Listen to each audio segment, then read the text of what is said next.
I guess when I think about this period, I think about a kind of freedom to work, which none of us really have now in the same way, because we've got different kind of responsibilities and we're at a different point in our life. It was a dilapidated, quite broken down building on a dilapidated, quite broken down street, which even the street isn't really here anymore. It's become a kind of, a cul-de-sac on the way to a car park with a Holiday Inn Express behind it. And we're in a part of Sheffield now which is basically just a dual carriageway.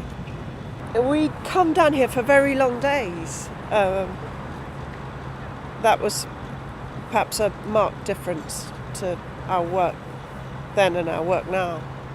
It's this little group of quite young people coming down, starting at 10 in the morning.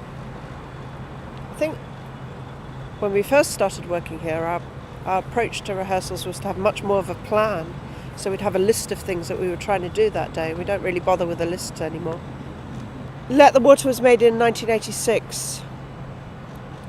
We built the set and then we tried things in it as though we were sort of trying to discover what the set had as a promise or a potential. And we created these little games. There were 2 rooms at the front of the set, and we created these little games that involved looking from one room to another and copying one another. But it was a long process, and we came straight out of that to make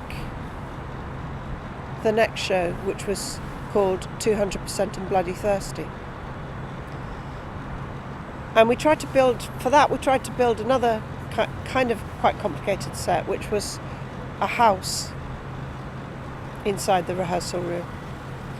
And we built this quite flat house, which just didn't have the same relation to real space. It was crunched somehow. So it had 2 floors, but it was more like it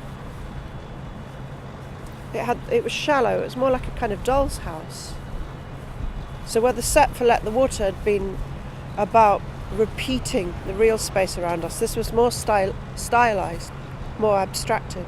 We tried out some text ideas, we got the costumes, did the photo shoots, did the usual things, and it sort of fell apart.